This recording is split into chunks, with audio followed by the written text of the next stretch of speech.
Hello. Thank you for inviting me into your home.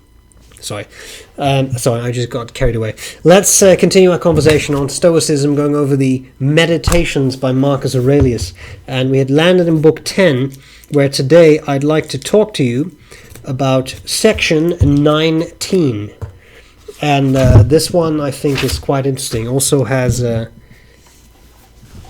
it's just interesting. What sort of people are they when eating, sleeping, coupling, shitting, etc.? I'm sorry, I'm just reading what it says. Then what are they like when given power over men, haughty, quick to anger, punishing to excess, and yet just now they were slaves to all those needs for all those reasons, and shortly they will be slaves again. Well, there's a lot to unpack there. First we have the, as the children's book says, everybody poops. But think about it. Think about all the things that people do, eating and sleeping and, going to the bathroom. Coupling, very nice euphemism. Coupling, that's something that when a mommy and a daddy really love each other, they can do. And everybody does those things. This reminded me a little bit of Epictetus, and I don't have the passage at hand. It's not from the Enchiridion, it's from the longer discourses, where he says, and I have to paraphrase because it's from the top of my head, where he says something along the lines of,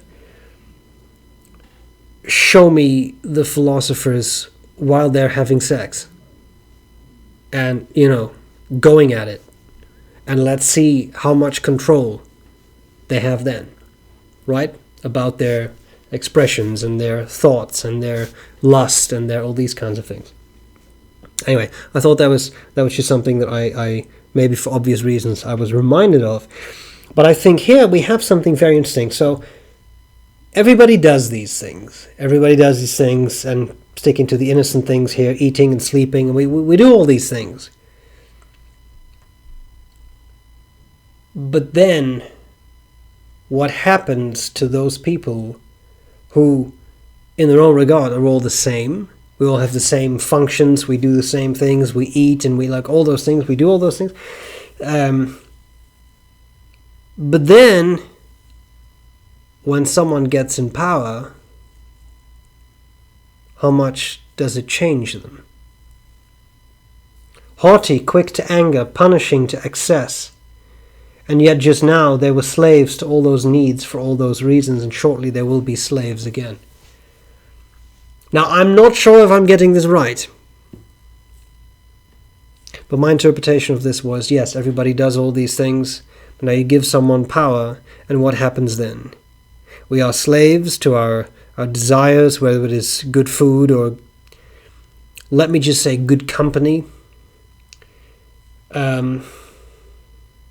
Our lusts, our desires, and yet everybody has that to an extent, to a degree.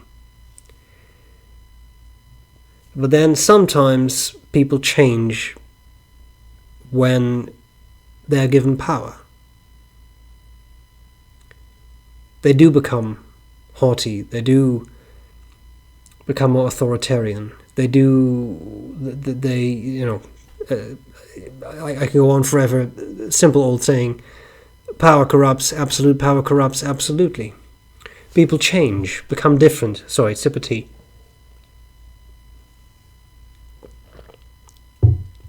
So these things change, right? People change. And yet just now they were slaves to all those needs for all those reasons. Shortly they will be slaves again. Are we suggesting that once you get into a position of power, that power is an ensnaring thing that can enslave you, and that as a result, now you are a servant of something else, namely power? Or is he saying that with power or without power, at the end of the day we're all the same because we all eat and sleep and do other things? And shortly there will be slaves again. Slaves to what? Slaves to their lives, clinging to their lives, hanging on to their lives, to their positions, trying to cling to be who they are, to their station in life, to their money, to their possessions, to their concubines in his age. What are we talking about? I think an important way to look at this particular passage is something along the lines of, think about those people who have a lot of power in the world and realize that at the end of the day, they are people just like you and me. Whether you're the president of a country or whether you are, I don't know, not the president of a country, right? At the end of the day, you are a person and you do the same things. You both go to bed and sleep. Or do other bed-related activities. Hashtag coupling.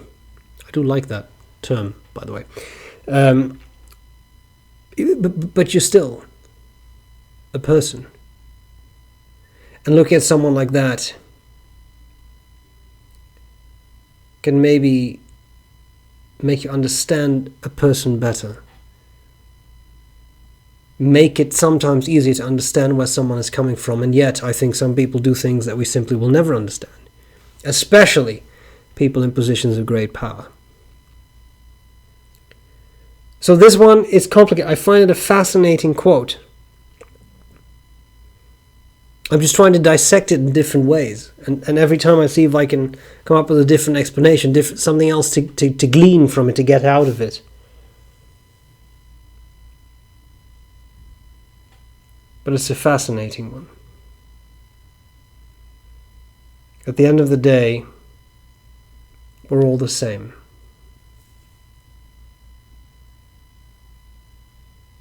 And no matter whether we have power or no power,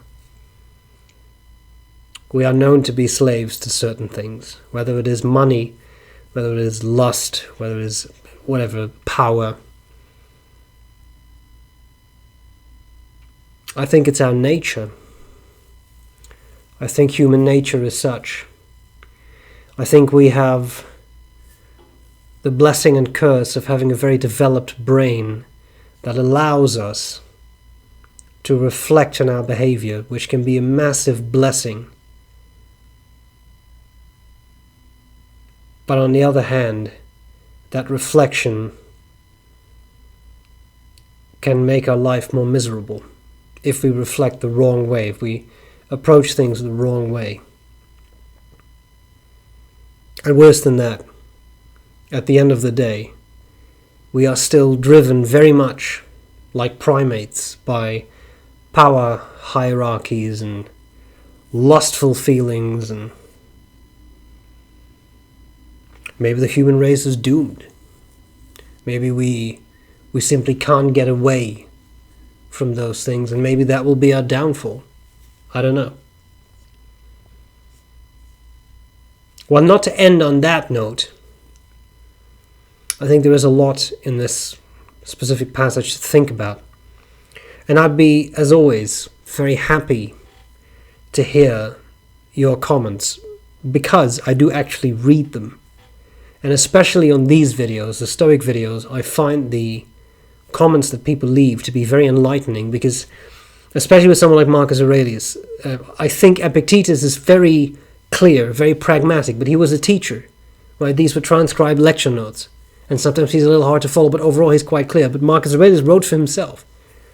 Some of this stuff is incomprehensible. There are things in this book I don't think a single living human being will ever understand, because it was a train of thought that made sense to Marcus Aurelius, the emperor of Rome, but makes sense to no one else, because it's like a diary, right? So what do you think? Leave a comment below. Tell me what you think. I hope I haven't rambled incoherently. I was just trying again to look at this quote from different perspectives.